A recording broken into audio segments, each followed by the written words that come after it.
Je suis contre tous les baptêmes des enfants. On ne baptise pas un enfant. La foi doit naître avant d'être baptisé. Si tu n'as pas été immergé, tu n'es pas baptisé. Jésus n'est pas mort le matin, il est mort le soir, parce que l'agneau devait mourir entre les deux soirs. Christ dans la Pâque juive. Je suis sûr que vous êtes au courant de ce débat qu'il y a, Pâques avec S et Pâques sans S. D'où vient cette différence? Voici la vérité. De Genèse à Apocalypse, vous ne trouverez nulle part Pâques avec S. Il n'y a pas Pâques avec S dans la Bible. Mais ce n'est pas que Pâques avec S n'est pas biblique. Alléluia. La seule Pâque sans S, c'est la Pâque juive. Et la Pâque avec S, ce sont les théologiens chrétiens qui, pour différencier la célébration, la commémoration de la mort et de la résurrection de Jésus-Christ, ont ajouté S pour qu'il y ait la Pâque chrétienne différemment de la Pâque juive. La Pâque sans S, c'est la Pâque juive, qui consiste à célébrer la sortie d'Israël de l'Égypte, passant par la mer Rouge pour entrer dans le désert. On appelle ça Pécha. Pourquoi? Parce que Dieu est passé au-dessus des maisons qui avaient mis le sang sur les linteaux et il avait tué les premiers-nés dans toutes les maisons qui n'avaient pas mis le sang sur les linteaux. Donc retenez, pour ceux qui veulent cette connaissance, si tu vas dans ta Bible, tu cherches Pâques avec S, tu ne trouveras pas. Mais Pâques avec S, ce sont les théologiens qui ont ajouté S pour différencier la célébration de la mort et la résurrection de Jésus-Christ à la passation de l'Éternel dans l'Ancien Testament, plutôt en Égypte. Alléluia. C'est pourquoi j'ai dit Christ dans la Pâque juive. Pourquoi je parle de Christ dans la Pâque juive? Parce que lorsque nous lisons, Paul dit que Jésus-Christ est notre Pâque, sans S. Jésus-Christ est notre Pâque et il a été immolé. Il se sert de la fête juive pour expliquer la réalité dans la Nouvelle Alliance. Et ça veut dire ceci, que tu ne peux pas comprendre la Pâque chrétienne sans comprendre au préalable la Pâque juive. Car si tu ne maîtrises pas l'ombre, tu ne peux maîtriser la réalité. Si tu ne comprends pas ce que Dieu a fait avec le peuple juif, tu ne comprendras pas ce qu'il fait avec l'Église.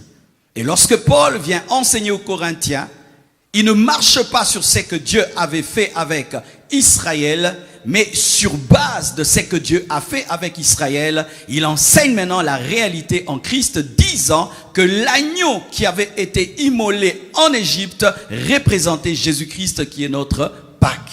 Alléluia.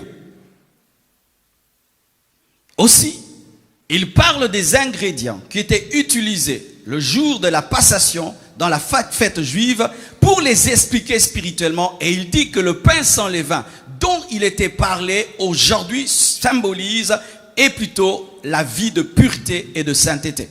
Eux ont utilisé le pain sans levain, mais pour nous aujourd'hui, c'est une vie de pureté. Car si tu fais une sainte scène sans levure, mais tu as le péché dans ta vie, pour Dieu tu as le levain. Car aujourd'hui, Dieu n'est pas concentré sur le pain, il est concentré sur ta vie. Ce qui fait que je peux aller dans un endroit où ils n'ont pas le pain sans levain, je fais la sainte scène avec le pain, avec le vin, sans levain dans ma vie, et c'est la sainte scène. Ah oui, j'ai un ami qui allait prêcher dans les forêts, et lorsqu'il devait célébrer la sainte scène, il utilisait la chikwang et le thé.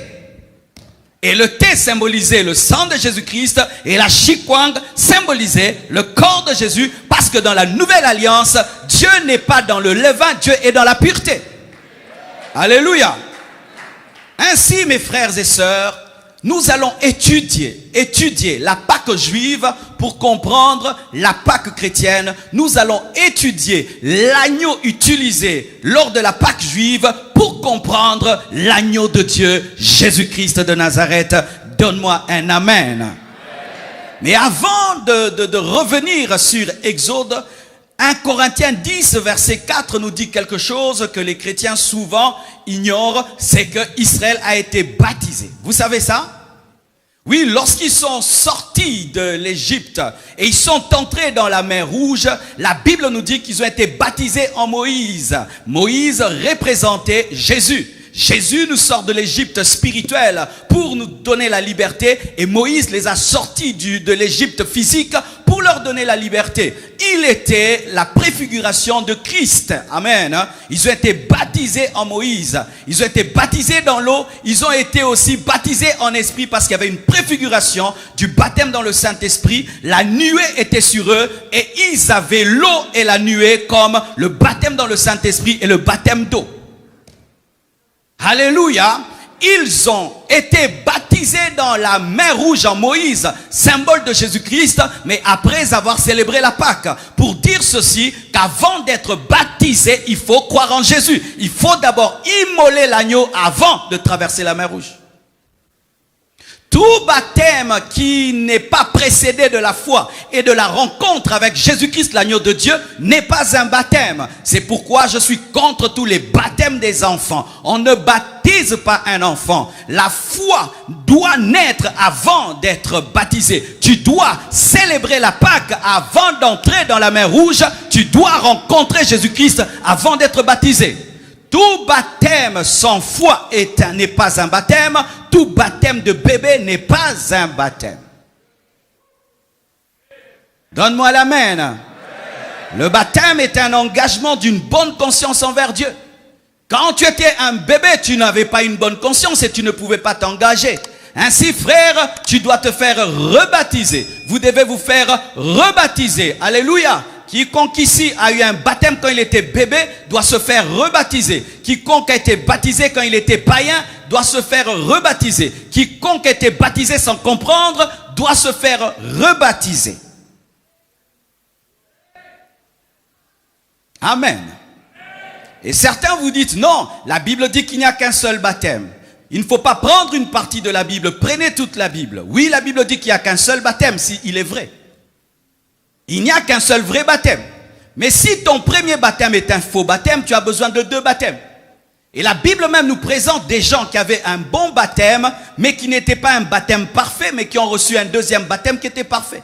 Les disciples de Jean-Baptiste ont reçu le baptême de Jean-Baptiste, qui était un baptême qui préparait à la venue de l'agneau de Dieu. Mais quand l'agneau de Dieu est venu, ils ont été encore rebaptisés. Car si tu étais baptisé pour recevoir l'ombre, plutôt là, pour recevoir le véritable, lorsque le véritable vient, ton baptême est dépassé. Si on t'a baptisé sous les pieds d'un homme de Dieu, c'est un faux baptême. Si on t'a baptisé en sautant le feu, c'est un faux baptême. Si on t'a baptisé avec quelques gouttes sur le front, c'est un faux baptême. Baptême veut dire baptismos. Israël est entré dans l'eau. Ce n'était pas quelques gouttes d'eau de la mer Rouge. Ils ont traversé l'eau. Et baptême veut dire immersion. Alléluia. Plonger dans. Si on ne t'a pas plongé dans l'eau, tu n'es pas baptisé. Donne-moi l'amen que je parle. Et écoutez mes frères, toujours concernant le baptême, il y a beaucoup de débats. Oh, il faut être baptisé dans l'eau qui coule, il faut être baptisé dans une piscine. Voici la vérité. Le baptême, comme il symbolise la mort et la résurrection, donc l'eau c'est la terre. Alors je n'ai pas besoin d'une terre qui bouge ou qui ne bouge pas. J'ai besoin de suffisamment de terre pour être enseveli. Et donc, que ce soit dans l'eau, je te baptise. Rivière, je te baptise. Océan, je te baptise. Piscine, je te baptise.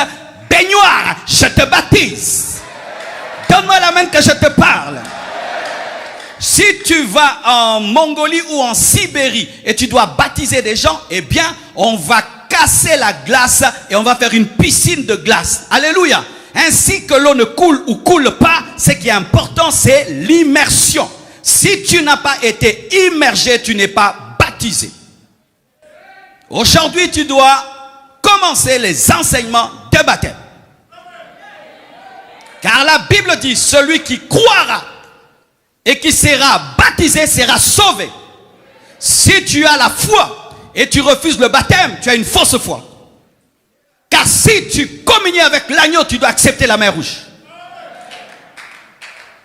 Après qu'ils aient communié dans leur maison, mangeant l'agneau, ils sont passés par la mer rouge. Ils ont été baptisés en Moïse. Ils ont été baptisés en Moïse, préfiguration du baptême en Jésus-Christ. On est ensemble.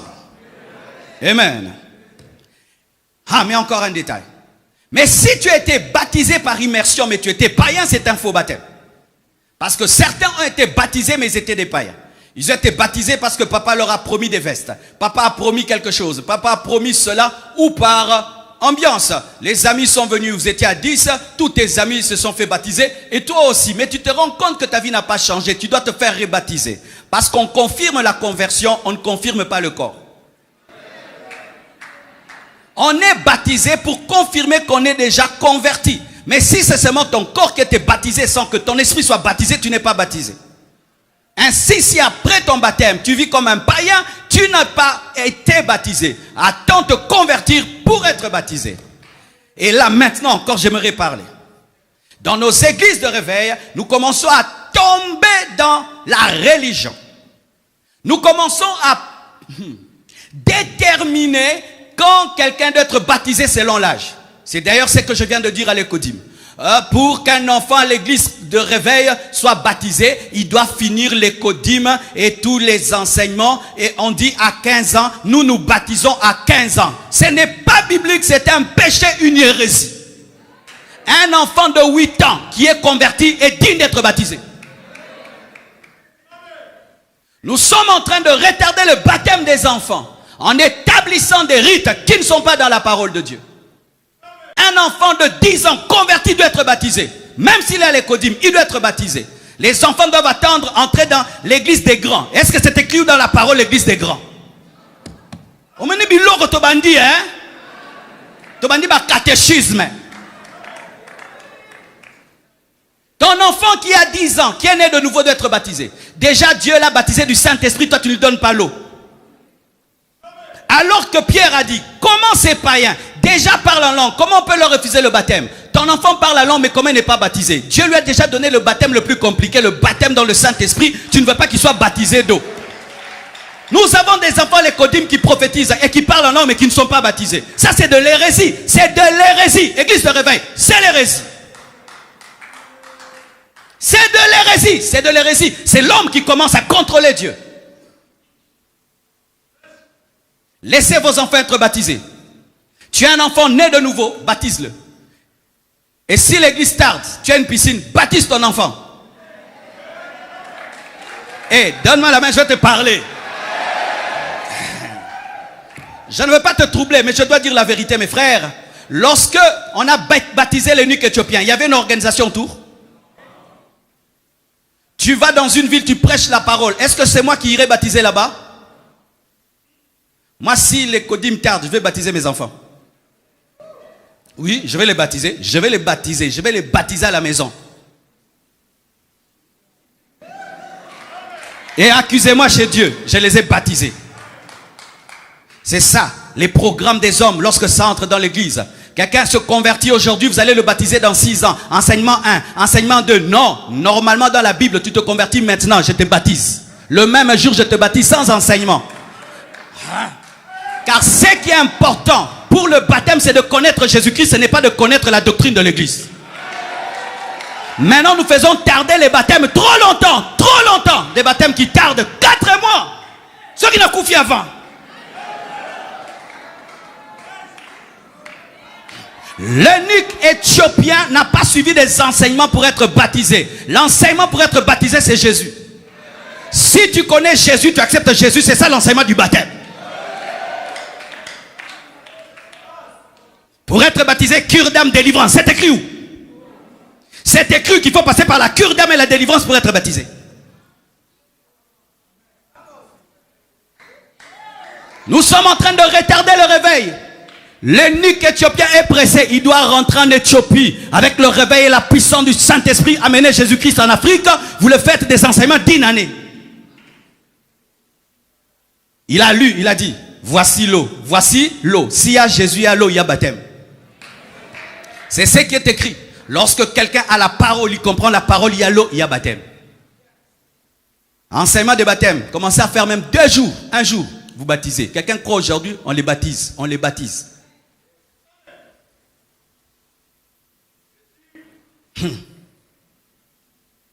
Votre silence m'effraie. Heureusement que la Bible est avec moi.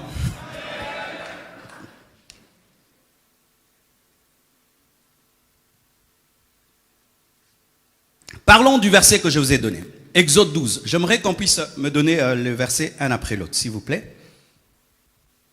Cherchons à comprendre la Pâque juive pour comprendre la Pâque chrétienne.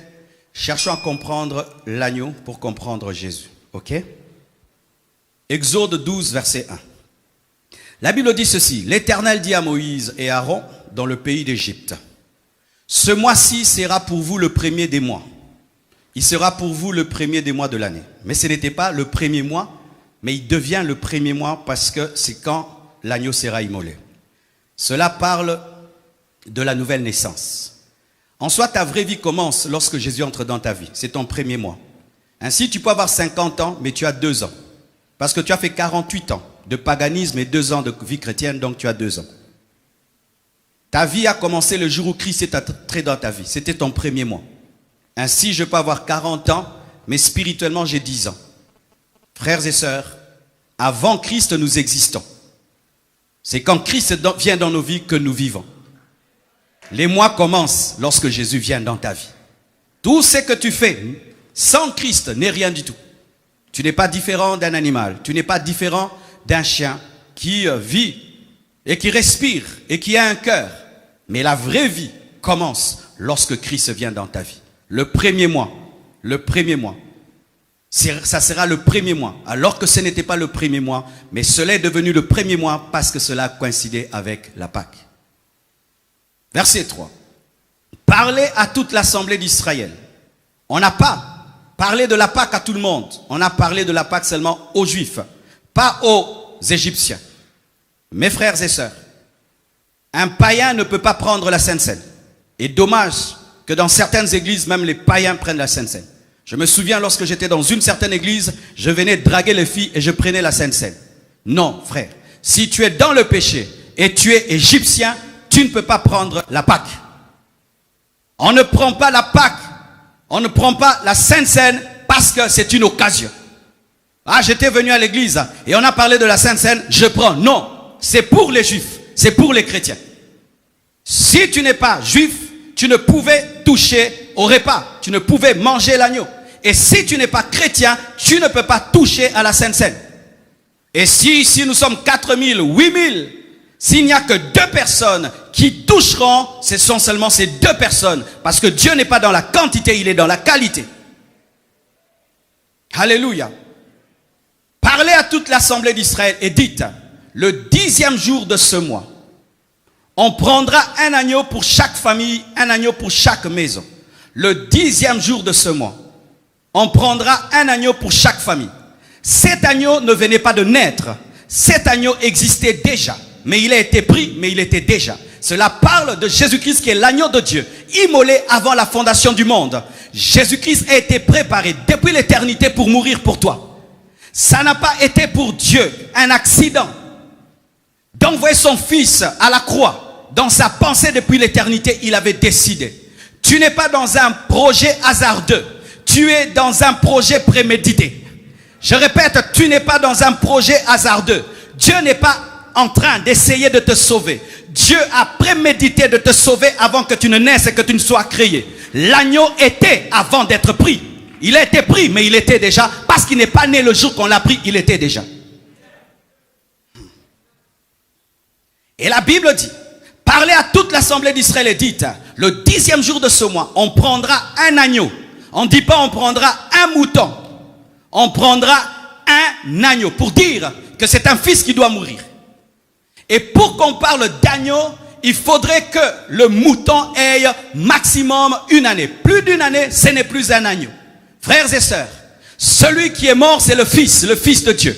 Dieu déjà au travers de Moïse était en train d'annoncer en avance que son fils allait mourir. C'est un agneau. Un agneau. Dieu prophétisé dans la bouche de Moïse que ce serait l'enfant, son enfant, l'agneau, qui devait mourir. Et il dit même, si vous ne trouvez pas d'agneau, trouvez un chèvreau. Le chèvreau, c'est toujours l'enfant de la chèvre. Un fils. Depuis l'éternité, Dieu avait prémédité de donner son fils. Et on dit, pour chaque maison, lorsque Dieu te sauve, il pense à ta famille. Crois au Seigneur Jésus et tu seras sauvé, toi et toute ta maison. Tu es ici, tu es seul, mais Dieu cherche ta famille au travers de toi. C'est pourquoi lorsque tu rentres à la maison, prêche la parole et prêche la parole. Pourquoi? C'est le Dieu des maisons. L'agneau n'a pas été immolé sur la rue. Il était immolé dans les maisons parce que Dieu est le Dieu des familles. Lorsque Dieu cherche un prophète, il va dans une famille. Lorsqu'il cherche un roi, il va dans une famille. Et lorsque même son fils devait venir sur la terre, il a cherché un couple. Alléluia. Ta famille est importante. Arrêtez de taxer de sorciers vos familles. Dieu a besoin de ta famille, ta maison. Ta maison, frère, si tu es le seul chrétien de votre famille, tu vas souffrir. Mais si tous vous êtes des chrétiens, ce sera plus facile. Vous allez vous aider, vous soutenir. Gagne ton mari, gagne ta femme, gagne tes enfants, gagne tes frères et sœurs. La maison. Alléluia. Et la Bible dit, si la maison est trop peu nombreuse pour un agneau, on le prendra avec son plus proche voisin, l'évangélisation.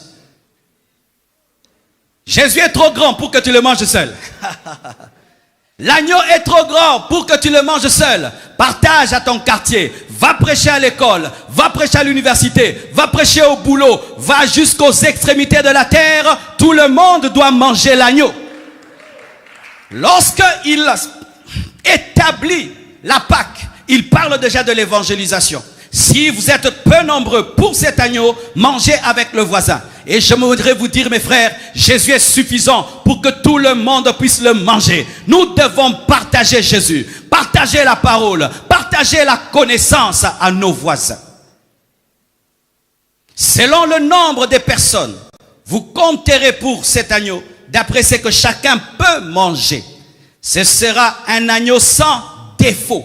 Pas n'importe quel agneau. Un agneau sans défaut. Cela parle des perfections de Jésus-Christ. Jésus n'a jamais péché. Jésus est l'agneau sans défaut. Il n'a jamais péché. Ni en parole, ni en pensée, ni en action. Jésus n'a jamais péché. Et la preuve que Jésus n'a jamais péché, c'est sa résurrection. Si Jésus avait péché une seule fois, il ne serait pas ressuscité. Il est ressuscité parce qu'il était un agneau sans défaut. Ton sauveur est saint. Alléluia. Bouddha est un pécheur, Confucius est un pécheur, mais Jésus est saint. Il est saint par essence, pas par la foi. Jésus est saint. Oh, alléluia. Et le saint en qui tu as cru te rend saint. Le saint en qui tu as cru te rend saint. Un agneau sans défaut. Mâle âgé d'1 an. Mâle, un fils. Moïse prophétisait que ce serait un fils, pas une fille. Alléluia. D'1 an. Comme je vous l'ai dit, après une année, un agneau n'est pas. Et même dans la parole de Dieu, on nous montre que pour servir dans la tente d'assignation, il y avait un âge précis. Avoir entre 30 ans et 50 ans. C'est pourquoi Jésus-Christ a commencé son ministère à 30 ans. Pourquoi? C'était un agneau d'1 an. Jésus n'a pas commencé le ministère à 25 ans, ni à 29 ans. Parce que selon la loi, il fallait avoir 30 ans pour travailler dans la tente d'assignation. Et Jésus-Christ était souverain sacrificateur selon l'ordre de Melchisédek. Il a respecté les principes de la parole. Il a accompli toute la justice de Dieu. Ton sauveur. Alléluia. Frère, Jésus n'est pas un hasard. Jésus est dans toute la Bible. Jésus n'est pas un hasard. Jésus est dans toute la Bible. Ce serait un agneau sans défaut, mâle, âgé d'1 an, respectant les principes du sacrifice. Et Jésus a respecté les principes du sacerdoce. Vous pourrez prendre un agneau ou un chèvre, toujours des fils. Vous le garderez jusqu'au 14e jour, pas au 13e jour, ni au 15e jour, 14. 7 fois 2, 14, perfection. Jésus a attendu parfaitement le temps pour offrir un sacrifice parfait. C'est pourquoi il a dit tout est accompli. Frère, tu as un salut parfait venant d'un sauveur parfait. Personne Personne ne peut ajouter à ton salut. Personne ne peut ravir à ton salut. Tu as reçu un salut pleinement parfait. 14 jours. 7, le chiffre de la perfection. Il était gardé pendant 14 jours et ensuite, il était immolé. Et toute l'assemblée d'Israël l'immolera entre les deux soirs, immolé. On dit, les Juifs l'immoleront, l'assemblée l'immolera. Il sera tué par vous. Et nous avons tué Jésus. Chacun de nous ici a tué Jésus. Souvent nous disons, les Romains l'ont tué. Non, nous l'avons tué. Jésus est venu à cause de nos péchés. Si on n'avait pas péché, il ne serait pas venu. Nous avons tué le Fils de Dieu. Nous avons tué l'agneau de Dieu. Nous l'avons immolé. Et on dit, entre les deux soirs, Moïse a prophétisé même l'heure à laquelle Jésus-Christ allait mourir à la croix. Entre les deux soirs. Jésus est mort entre les deux soirs. Il est mort à la 9e heure. Et la 9e heure, c'est 15 heures. Parce que quand en Israël, quand on dit 9, il faut ajouter plus 6. Jésus est mort à 15 heures entre les deux soirs. Si la prophétie sur le détail de sa mort s'est accomplie, les prophéties sur ta vie se réaliseront car Dieu a veillé sur cela. Jésus n'est pas mort le matin, il est mort le soir parce que l'agneau devait mourir entre les deux soirs. Mais là encore, il y a des extrêmes qui disent ainsi la Sainte Seine doit être célébrée le soir parce que Jésus-Christ est mort à 15 heures et l'agneau est immolé entre les deux soirs. Non, il ne faut pas entrer dans l'extrémisme en toute chose de peur que nous puissions aller aussi en Israël pour être baptisés dans le Jourdain. Celui qui dit qu'il ne faut prendre la Sainte Seine que le soir doit être aussi baptisé au Jourdain. Doit prendre aussi cette Sainte Seine à Jérusalem et dans la même salle et assis par terre. Amen. Ce qui est important pour Dieu dans la nouvelle alliance, ce n'est pas l'heure, c'est la vie donnée tout le temps. Ainsi, je ne me souviens pas de Jésus-Christ que le soir. Je me souviens de Jésus-Christ le matin, midi et le soir. Et tu peux prendre la Sainte Seine le matin, à midi, le soir, la nuit. Tu peux la prendre à la maison, à l'église et partout. Alléluia. On prendra de son sang et on en mettra sur les deux poteaux et sur le linteau. Les deux poteaux de la porte et le linteau. On tue l'agneau, mais on doit mettre le sang. Tu peux tuer l'agneau sans mettre le sang, tu n'es pas sauvé. Pour être sauvé, tu tues l'agneau, mais tu dois mettre le sang. Pour dire quoi? Si Christ qui est mort n'est pas une réalité dans ta vie, ne te sauvera pas même s'il est mort. L'œuvre de Christ a de la puissance dans nos vies lorsque nous appliquons le sang. C'est-à-dire lorsque tu t'appropries l'œuvre par la foi, tu appliques le sang. Parce que le sang, c'est pour Dieu. Ce n'est pas pour toi d'abord. C'est pour que Dieu ne te voie pas, il voie le sang. Et tu dois présenter le sang de celui qui est mort. Frère, Jésus est mort pour l'humanité, mais il y a des hommes qui iront en enfer. Pourquoi? Il y a l'agneau immolé dans leur maison, mais il n'y a pas le sang sur les linteaux. Tu dois présenter, tu dois croire au sacrifice de la croix et tu dois t'en approprier et dire Jésus-Christ est mort pour moi. Jésus-Christ a versé le sang pour moi. Parce que les linteaux symbolisent deux choses. Ça symbolise ta vie et ça symbolise la croix. Non, mais c'est terrible. Moïse était un grand prophète. On met le sang sur les portes qui sont en bois. Et lorsque Jésus-Christ vient, il meurt sur le bois. Il était en train de prophétiser que le sang sera versé sur la croix. Il voyait déjà la technologie des Romains. Waouh! Mes frères et sœurs, vous avez cru en un Dieu puissant qui maîtrise tous les détails de votre destinée. Soyez en confiance, frère. Moi, quand je lis de telles choses, j'ai la paix. J'ai la paix, frère. Lorsque Moïse est en train de parler des portes et des linteaux, Dieu est en train de voir la croix. Applique le sang à ta vie. Même s'il y a l'agneau qui est mort, tu dois croire en son sang et le présenter à Dieu. Car la Bible dit, ils l'ont vaincu à cause du sang de l'agneau. Nous avons vaincu le diable qui condamne lorsque nous présentons l'œuvre de Jésus-Christ qui nous justifie.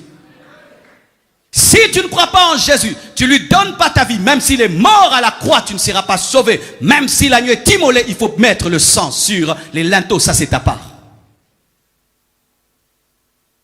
Alléluia.